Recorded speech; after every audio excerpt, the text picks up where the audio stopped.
नमस्कार आदाब, मैं गुफरान और आप देखना शुरू कर चुके हैं एमजी न्यूज़ जनता की आवाज़। आज पटना के कांग्रेस कमेटी सदाकत आश्रम में मौलाना अबुल कलाम आज़ाद जयंती समारोह मनाई गई। इस समारोह के अवसर पर बिहार प्रदेश अध्यक्ष अखिलेश कुमार शर्मा, अल्पसंख्यक प्रकोष्ठ के प्रदेश अध्यक्ष उमैर खान तथा कांग्रेस के विधायक वरिष्ठ लीडर शकील अहमद खान एवं कांग्रेस के अनेकों पदाधिकारी कार्यकर्ता के बीच सदस्यता ग्रहण डॉक्टर अबुल फलाह साजली, पूर्व छात्र नेता, अलीगढ़ मुस्लिम यूनिवर्सिटी को किया गया और उन्होंने कहा कि मैं कांग्रेस के लिए, उनकी जीत के लिए जी जान लगा दूंगा। तो आइए आपको सुनाते हैं कि क्या कुछ कह रहे हैं doctor Abul Falah Shazli, former student leader, Aligarh Muslim university. आपसे सवाल ये है कि आपने छात्र राजनीति से मुख्य राजनीति में आने में बहुत समय लगा दिया है, क्या करें? 2016-17 में मैंने अलीगढ़ मुस्लिम यूनिवर्सिटी में प्रेसिडेंट का इलेक्शन लड़ा था और उसके बाद जितना प्यार मुझे यूनिवर्सिटी ने दिया, अलीगढ़ मुस्लिम यूनिवर्सिटी ने दिया, उस प्यार मोहब्बत को लेकर मैं अपने क्षेत्र सिमरी बख्तियारपुर सहरसा ज़िला में आया। और उस सिमरी बख्तियारपुर के अंदर पहले मेरा ये मानना था कि पहले हम जन सेवा करें, जनता के बीच में अपनी पैठ जमाएं और जब जनता को लगे कि मुझे उनका प्रतिनिधित्व करना चाहिए तब मैं किसी पॉलिटिकल पार्टी को ज्वाइन करूं। मैंने अपने क्षेत्र में पिछले 6 साल में बाढ़ में, कोरोना में, कैसी भी समस्या हो, दिन रात एक करके क्षेत्रवासियों की मरनी जीनी हर तरह के खुशी और गम में मेरा साथ रहा है। और उसके बाद मैंने ये फैसला किया है कि मुझे किसी मुख्य पार्टी से जुड़कर और समाज की सेवा करना है, देश की सेवा करना है और अपने देश को आगे ले जाना है। इसीलिए आप आज कांग्रेस को चुने हैं? जी। आपने कांग्रेस को ही क्यों चुना? कांग्रेस पार्टी को मैंने इसलिए चुना है कि ये वो पार्टी है जिसने हमारे देश को आज़ादी दिलाई। ये वो पार्टी है जिसने देश का मूलभूत ढांचा तैयार किया। क्या था जब अंग्रेज़ हमें छोड़ के गए थे? अंग्रेज़ जब छोड़ के गए थे तो सुई तक की फैक्ट्री नहीं थी। सुई से लेकर कार तक की फैक्ट्रियां कांग्रेस के ज़माने में लगी। IIM, IITs कांग्रेस के ज़माने में बने। कांग्रेस ने सबको, सबका साथ, सबका विकास का असली पैमाना तय किया है और सबको लेके चले हैं। मैं बिहार में कहता हूँ, आज मैं अल्पसंख्यक समाज से आता हूँ, मुसलमान हूँ। बिहार के अंदर कांग्रेस ने एक मुसलमान मुख्यमंत्री दिया है। बिहार के अंदर कांग्रेस ने मुसलमान प्रदेश अध्यक्ष दिया है। तो सब समाज को लेके चलने, सबसे बड़ा हक क्या होता है एक राज्य के अंदर, बिहार के अंदर एक मुख्यमंत्री का होना। कांग्रेस ने सबके साथ इंसाफ किया है और ज़रूरत है इस पर बिहार के लोगों को एक बार फिर से उन्हें कांग्रेस को अपनाना चाहिए। सही माने में कांग्रेस A to Z की पार्टी है। आप अल्पसंख्यक होने के नाते अब तक अल्पसंख्यकों के लिए क्या किया है कांग्रेस ने? मैंने देखिए, सबसे पहली चीज़ क्या है कि मेरा टारगेट सभी लोग हैं, सारे समाज के लोग हैं। मैं कभी ये काम ये सोच के नहीं करता हूँ कि ये काम करने वाले का मैं चेहरा नहीं देखता हूँ, ना उसकी धर्म, ना जाति, कुछ नहीं देखता हूँ। हाँ, विशेषकर अल्पसंख्यक, क्योंकि सच्चर कमेटी की रिपोर्ट के मुताबिक एजुकेशन में उनका ग्राफ बहुत गिरा हुआ है। मैं एक संस्था अपने क्षेत्र में चलाता हूँ जो कि शिक्षा और स्वास्थ्य पे काम करती है। पिछले मैं समझता हूँ कि 5 साल से वो संस्था काम कर रही है और अगले 26 जनवरी को मैं एक नई संस्था का बुनियाद अपने क्षेत्र में रखने जा रहा हूँ, जिसका मोटिव ये होगा कि उस क्षेत्र का कोई भी लड़का या लड़की ग्रेजुएशन से कम ना हो। हमारा एक नारा रहेगा उस क्षेत्र में कि सिमरी बख्तियारपुर का हर एक बच्चा, लड़का या लड़की, सबको हम स्नातक तक पहुंचाएं और उनको ऐसी एजुकेशन दें ताकि वो अपने क्षेत्र का निर्माण कर सके, अपने बिहार का निर्माण कर सके और अपने भारत को सही माने में विश्व गुरु बना सकें। वो कटेंगे और बटेंगे की राजनीति को समझ सकें। एक आखिरी सवाल है, अब तो पार्टी आप ज्वाइन कर लिए, लेकिन अब आगे क्या करना चाहते हैं? क्या चुनाव लड़ना है? मैंने आपसे कहा ना, पहले मैंने जनता के बीच में सेवा करी। लोग क्या करते हैं, पहले वादा करते हैं, चुनाव लड़ते हैं, फिर वादा भूल जाते हैं। मैंने पहले अपना वादा पूरा किया है क्षेत्र में, लोगों के बीच में। आप सिमरी बख्तियारपुर के लोगों से पूछेंगे तो मैंने वहाँ पर पिछले 6 साल से दिन रात एक करके वहाँ पर मैं नौकरी छोड़कर सेवा करने आया हूँ। मैं PhD हूँ।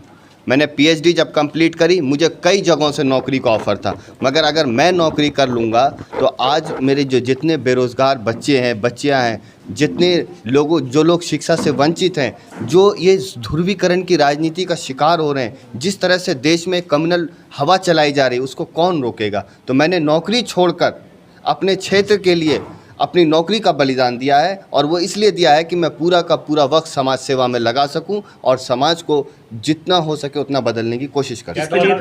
2025 में आप चुनाव लड़ेंगे? बिल्कुल, अगर कांग्रेस पार्टी मुझे मौका देगी कहीं से, मैं तो ये कहता हूं कि सिमरी बख्तियारपुर के आसपास अभी दरभंगा में बाढ़ आई, दरभंगा के किरतपुर प्रखंड में और सहरसा के महसी प्रखंड में मैं अकेला अपने क्षेत्र का ऐसा नेता था जो नाव पर बैठकर गांव-गांव, घर-घर, गली-गली में घुस के मैंने लोगों को मदद पहुंचाई है, जिसका मैं, और सबसे बड़ी बात क्या है कि मैं आपको बताना चाहता हूँ, मेरे पास जो भी मैं आपसे बोल रहा हूँ उसका मेरे पास विजुअल एविडेंस है, उसका मेरे पास पेपर एविडेंस है, और उसका मेरे पास एक पूरा रिकॉर्ड मेंटेन है कि मैं प्रूफ कर सकता हूँ कि मैंने अपने क्षेत्रवासियों के लिए पिछले 6 साल में क्या किया। आपने कांग्रेस ही क्यों चुना?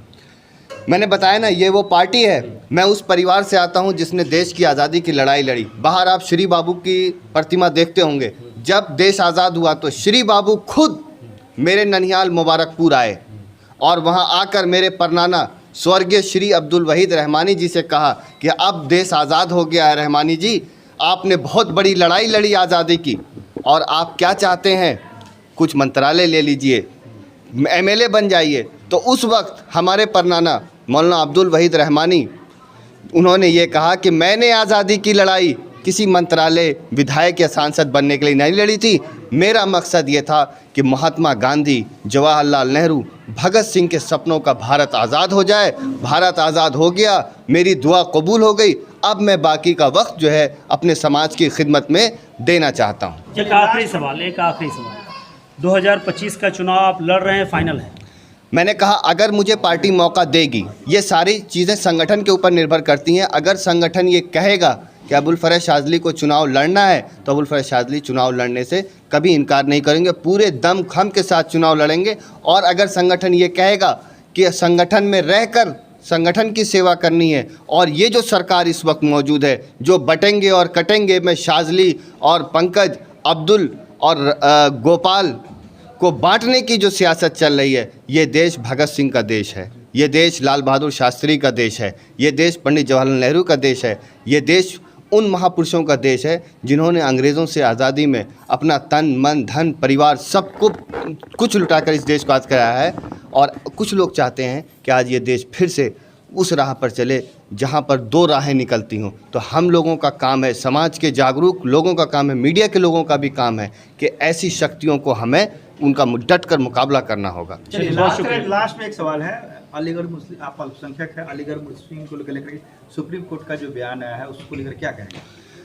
अलीगढ़ मुस्लिम यूनिवर्सिटी अल्पसंख्यक उसके स्टेटस की जो लड़ाई थी, माइनॉरिटी स्टेटस की जो लड़ाई थी, मैं ये कहना चाहता हूँ आपसे कि सुप्रीम कोर्ट ने जो ये फ़ैसला दिया है और जस्टिस DY चंद्रचूड़ जी ने जो फ़ैसला दिया, उनकी बेंच ने जो 3-4 से जजमेंट दिया है, ये जजमेंट ने ये तय कर दिया कि इस देश में रहने वाले जो हमारे बहुसंख्यक समाज के लोग हैं वो हमसे अलग नहीं हैं, और वो भी चाहते हैं कि अल्पसंख्यक और बहुसंख्यक दोनों मिल के राष्ट्र का निर्माण करें। सुप्रीम कोर्ट की जो जजों का पैनल था, वो सारे पैनल में कोई भी मुस्लिम जज नहीं था, मगर हमारी न्याय व्यवस्था, न्याय जीत गया, प्रोपेगेंडा हार गया। और मैं ये समझता हूँ कि इस देश में सबको, मैं ये कहता हूँ हिंदू और मुसलमान, अलीगढ़ मुस्लिम यूनिवर्सिटी के संस्थापक सर सैयद ने कहा था कि हिंदू और मुसलमान एक खूबसूरत दुल्हन की 2 आँखें हैं।